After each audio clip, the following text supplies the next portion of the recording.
Welcome to the marine beast. So आज की video में गाइस हम लोग एमई के ओरल पार्ट 4 जो थोड़े क्वेश्चन जो स्टार्ट किए हुए हैं वो कंटिन्यूस करेंगे। इसमें जो क्वेश्चन है गाइस वीडियो में, जैसे what is the log out tag out, what are the point to be check in the main engine, what is the colour of oily rack, what is blasting de blasting, what is the emergency escape route, इस तरह के हम लोग question देखेंगे। So let's start the video. Question number first, what is a lockout and tagout? If any machinery is open for repairing and if the job is not completed with the permanent duration, then that will be go to lockout and tagout. That is to be secured with chain, and lock and tag is to be put at start, do not operate.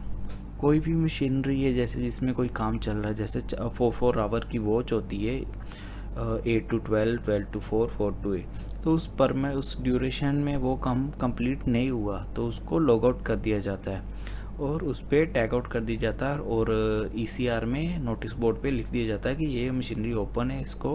और safety के लिए ही ये ऐसा एक tag लगा दिया जाता है जैसे पिक्चर में आप देख रहे हो, और चेन से लॉक कर दिया जाता है कि गलती से भी कोई उस मशीनरी को ऑपरेट ना करे। नेक्स्ट क्वेश्चन है हमारा question number second, what are the point to be checking in main engine being on watch? Point are as such water level in the overheating expansion tank, fuel oil level in settling and service tank, lube oil level in sump tank, pressure and temperature of the cooling water, air, fuel oil and lube oil। ये सब चीज़ें जो watchman होता है उसको check करनी पड़ती है इंजन में। जैसे कि इंजन स्टार्ट है, उसका एक्सपेंशन टैंक में कितना पानी है, फ्यूल ऑयल टैंक में कितना है, उसमें जो अपना ये चल रहा है टेम्परेचर कितना है, एग्जॉस्ट प्रेशर कितना है, लूब ऑयल प्रेशर कितना है, गियर बॉक्स का प्रेशर कितना है, ये सब चीज़ें उसको देखनी पड़ती है। सो क्वेश्चन नंबर हमारा थर्ड है guys, what is colour of the oily rack container? उसका कलर होता है ब्लैक। या फोटो आप डाउनलोड भी कर सकते हो और इसको पॉज करके सेव करके देख भी सकते हो। प्लास्टिक के लिए रेड, ऑयली रैक के लिए या इंसिनेटर के लिए ब्लैक होता है, फूड वेस्टिंग के लिए ब्लू होता है, पेपर, वुडन, ग्लास, कैन, इन सब के लिए येलो, बैटरी वगैरह का ब्राउन। ये सब आप वीडियो गूगल्स पे भी ये अपना classification of the ship wasting check कर सकते हो कौन से कंटेनर किसका होता है। ऑयली रैक कंटेनर होता है ब्लैक कलर का। सो हमारा जो नेक्स्ट क्वेश्चन है guys, what is the blasting and de blasting? Blasting is to be fill up the blast tank with sea water after discharging cargo before sailing to maintain the stability of the ship, and deblasting is to be carry out when the ship is going to the loading of cargo। ये मैं photo में आपको बता देता हूँ, जैसे कि आप यहाँ पर देख रहे हो, ये देखो यहाँ पर ये वाले जो पिक्चर है यहाँ पर डिस्चार्जिंग कार्गो हो रहा है, मतलब जब कार्गो नहीं है तो आपको शिप की स्टेबिलिटी के लिए आप उसमें ब्लास्टिंग करते हो, सी वाटर को ऐड कर लेते हो। और यहाँ पर देखो कार्गो होल्ड एम्प्टी है लेकिन ब्लास्टिंग होके पूरा ये रेड रेड दिख रहा है ना, ये उन्होंने फिल कर दिया। और जब इसमें कार्गो लोड होता है तब क्या करते हैं, उसको डिस्चार्ज कर देते हैं जी, अपना जो वाटर होता है सी वाटर है, फिर उसमें कार्गो लोड हो जाता है, फिर भी सेलिंग में स्टेबिलिटी बनी रहती है। इसको बोलते हैं ब्लास्टिंग एंड डी ब्लास्टिंग।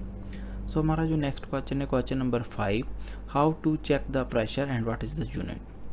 जो प्रेशर है, pressure is checked with the help of suitable pressure gauge and the unit of the bar kg per square centimetre. जो इसका गेज होता है उससे हम लोग प्रेशर चेक कर जो ये गेज है वहाँ से हम लोग प्रेशर चेक करते हैं और इसकी यूनिट होती है bar and kg per square centimetre.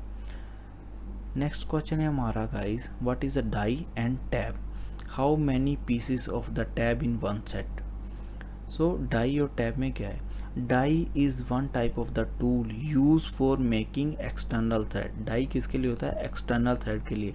And the tap is to make the internal thread. There will B 3 pieces in one set. एक सेट में 3 पीस होते हैं। सो ये देखने में कुछ ऐसी होती है, जो इंटरनल जैसे हम लोग बोलते हैं डाई फॉर आउटर थ्रेड, जैसे ये वाली, एक सेकेंड, ये जो राउंड राउंड साइड में दिख रहे तो ये आउटर थ्रेड के लिए, और इंटरनल थ्रेड के लिए ये जो टैब दिख रहे हैं 3 लंबे लंबे, ये होता है इंटरनल थ्रेड के लिए। तो ये होती है die and tab. Next question है हमारा question number 7, what are the source of the bilge water? Bilge water का क्या क्या सोर्स है, मतलब बिल्ज वाटर कैसे बढ़ जाता है। Bilge water come from the leakage of the pump and the valve gland leakage, also from leakage of the pipe and flange. जो बिल्ज में पानी आता है वो कहाँ से आता है, जैसे आपका पंप का ग्लैंड लीक है, कोई वाल्व लीक है पानी का, या कोई कहीं से कोई फ्यूल ऑयल लूब अपना जो ऑयल कहीं से लीक है, ये सबसे जो होता है ये बिल्ज वाटर बढ़ जाता है। बिल्ज वेल बोलते हैं, सॉरी, बिल्ज वेल है वो बढ़ जाता है। तो यही सब सोर्स होते हैं बिल्ज वाटर के। जैसे आप देख रहे हो, ये देखो ग्लैंड वगैरह, यहाँ से ग्लैंड लीक कर सकता है, ग्लैंड लीक करता रहेगा। आप उसको, कुछ पंप होते हैं जिसको थोड़ा टाइट भी करोगे फिर भी वो लीक होते रहते हैं, अच्छा पैकिंग डालोगे तो पंप रूम में नॉर्मली बिल्ज वाटर भरता ही रहता है। तो उसका जो सोर्स होता है यही होता है कि ग्लैंड वगैरह लीक करते रहते हैं या कोई वाल्व लीक कर रहा है, इसकी वजह से बिल्ज वाटर भरता रहता है। नेक्स्ट क्वेश्चन है हमारा, how to pump out the bilge water. Bilge water को कैसे पंप आउट करते हैं। Bilge water to be pump out with the help of the oily water separator, we have to make sure the oil contained in bilge water must be less than the 15 ppm parts per million। जो builds water होता है, देखो खाली water होगा तो आप सी में डाल सकते हो, लेकिन बिल्ज में मैंने बोला ना कहीं से कोई ऑयल वगैरह लीक कर रहा है तो वो सब चला जाता है बिल्ज वेल में, तो उसको डायरेक्ट सी में नहीं डाल सकते, और वो भी आप 12 नॉटिकल माइल पोर्ट से अवे, वहाँ से दूर डालना पड़ता है। तो आपको ये सब बिल्ज आउट करना पड़ता है ऑयली वाटर सेपरेटर पे। तो ये कुछ देखने में ऐसा होता है ऑयली वाटर सेपरेटर। और ये एक पिक्चर है जिसमें दिखा रहे हैं बोट में कि पंप लगा के सबमर्सिबल डाल दिया। तो ऐसा बहुत रेयर होता है। कुछ जो नई रूल फॉलो करते हैं वो लोग क्या करते हैं, सीधा बिल्ज में डाल के कहीं भी पंप आउट कर देंगे, लेकिन बेसिकली उसको हम लोग ऑयली वाटर सेपरेटर के थ्रू ही डालते हैं। लेकिन अगर आपके पानी है तो कुछ लोग क्या करते हैं सबमर्सिबल डाल के आउट कर देते हैं। वो डिपेंड ऑन कंपनी होता है कि वो कैसा मेंटेन रखती है अपने वेसल को। नेक्स्ट क्वेश्चन है हमारा question number 9, what is a emergency escape route, why this route is prefer to escape.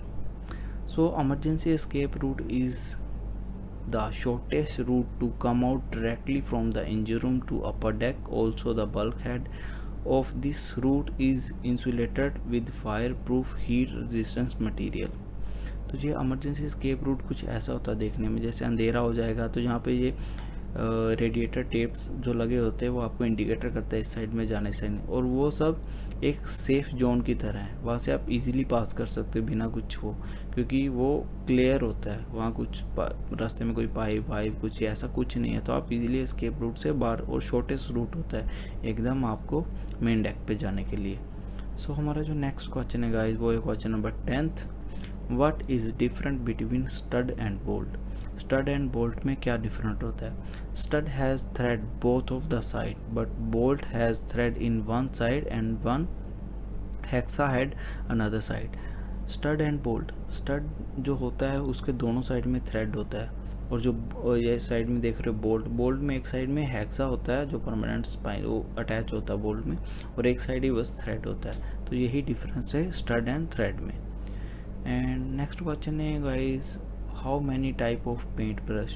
there are many type paintbrush such as a stainless, angular, flat, roller, stainer brush।